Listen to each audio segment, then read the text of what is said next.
audition na naman to ha. Kasi nag-audition naman ako online, be. Hindi tayo mapagod mag-audition kasi nga pangarap natin to kahit hindi tayo mukhang artistahin, mukhang artistahin, di ba? So, nag-post na yung Star Magic na online audition is approaching. Coming na ba? Coming na yung audition ba? And then ako naman, super excited. June 1, nag-upload ako ng video. Sabado, June 1. 3 hours akong nag-video up tungkol sa sarili ko kasi nga di ko makukuha yung tamang pag-pronounce, tamang pagsalita ba, na formal na magsalita. Di ko makukuha, kaya inabot ako ng 3 hours. Grabe, 3 hours ako inabot. Nag-start ako mga 3, natapos ako naging 5. Tapos hindi pa magtatapos, meron pa doon kailangan pilaban na computerized talaga. Yun na. Ay, ang tanong doon is, pakilala ka, tapos, bakit ikaw ang karapat-dapat na nagiging housemate ni Kuya? Mauna ang pangutana dito So, mabisay na lang ako kay Kape magtagalog tas katong pangutana siya, medyo natubag na ako ang yung pangutana na sakto po sa akong gitubag po na pangutana po niya. Hindi, kaya makatawa kay kanang 3 hours ko nag-video po myself pa, tapos sakto pa dito kay kanang naglain ng panahon bitaw. Tapos damo kay mga bata sa gawas sa langas kasi nga bata ra pag kay ka istorya ka sa cellphone niya. Bati kay mga tiyog sa bata ba sa gawas. Nako, kaniron di gina mo man abot yung pila ka oras ana para mag-record lang. So abot yung 3 ka oras para mag-record lang ato video ha. Tapos kanang di ba man ako kanang answer sa pangutana. Matun ako sa pag-send. Natuko open ko sa website sa PBB naman sa link bitaw.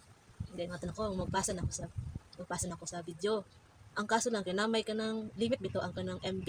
50 MB lang dapat ang pwede nimo i-send na video dito So ako dili ma-send kay taas kay ito na bati lang makapag-pronounce bitaw, bati kay pag-introduce nang eden ako. Nadagdagan na po tong oras na ako sa nadagdagan na po ang oras sa pag-edit. Ako pang edit ako na nga kabati akong nagbuta. Nagamit ko filter sa TikTok bitaw na para magpapa. Kalaguta. Kanang sa tinuod lang ha kanang akong gipasa dito na kanang na audition entry no kay may filter ra ba to dito may filter to gikato sa TikTok siya. And then ako nag-send ako kanang video send na video ba, and then 50 MB limit lang, and then kanang nangadto ginakuan nila imong social media account sa TikTok, sa Instagram, sa Facebook. Tapos pag submit na ako dito done is kanang nangadto mo gawas na po na parang PDF para sa consent bitaw kato kasing consent para to sa mga minor bitaw na mag-appeal sa Star Magic or Star Hunt. So ako kay gurang naman ta ano lang pagbutangan ako sa pangan sa date, sa birthday nako, tapos signature lang ang kailangan nako dito So tapos ngadto na kailangan pala yun sa consent is computerized. Wala man tayo laptop, cellphone naman na ata. Ang ako is kanang sakto ato kay na ako Canva account bitaw. Di man to kay sa PDF kasi tanan ba sa PowerPoint bitaw mag-game na to. Di pa na ako na try. Patalaga test na. And then di ba na ako kanang account sa Canva. Ako nagilaway na akong mic. Di ba na ako kanang account sa Canva. Ako ang download ang PDF sa kanang PBB form. Ako ang gi-edit sa Canva, pag sa Canva, akong gi-save sa Canva. Gi-share na ako sa Google Drive, tapos sa Google Drive naman, gipalitan na ako dito ang pangan para lang ma-send sa website sa PBB. Damo karanas na ako sa pag-send itong consent na yun. Kay dugay pati siya magana kung sa cellphone kay naglo-loading kay hinagani ang adlaw bitaw. Medyo kulimlim bitaw tapos hinay ang connection sa cellphone bitaw. Pati na ko dugay nag-send. Tapos pag-send bitaw na ako no kay sabi nila kabutang to submit na.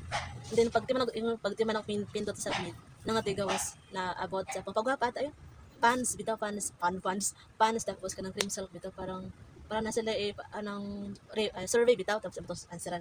And then pagti man nato ako i-submit yung balak bitaw na siya sa bitaw pinakasugod na your name, age, social media. Mabuti lang kani screen recording ko kay para malaman na ako ba kung man na ba to siya wa pa. Tas di ba nabalik na sa sugod. Live ko dito sa website tingnan ko sa akong kanang ang gallery akong gitanaw. Salamat lang kay ako tong na screen recording kay. Di man na dahito ay kung mag-send ko to, madubli na, wala chance. Ang uban. Di ba June 1 ko nag-audition. Unya, pagka June 13, may nakabot na parcel na ako sa Shopee. And then recently lang ako nakita dito na may nag-call twice one day. Tapos ang oras na to is alas 4:24 tapos alas 4 ba alas 3? Alas 4:24 tapos alas 4:44. Di ba?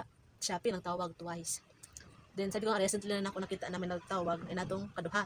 Sabi na ako PBB staff na to siya kay kaduha man nagtawag tapos isip na ako basta yung tawag ng PBB pa tapos ako natubag sa pika cellphone na ko to siya na nabuta ang SIM card nako wala may nagtingog na cellphone na ko tong nag-adlaw to ang tingog lang atong adlaw to kay Shopee lang man So ang curious ang tao, gi ko ang sa cellphone, gi ko sa cellphone kanang gi ko ang sa cellphone nga sa Shopee, kita ang complete order. Di ba nga from delivery ko nang ganun che.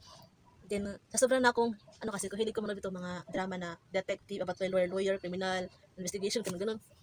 Curious ang tao, ipagtapat na ako ang kanang ang call sa recent calls bitaw, tapos yung Shopee na ako na kanang account ako gipag-google nako 16, 24, 16, 24 sakto man ato lang ko na ano na nahawasan na dili to siya PBB stop and tawag.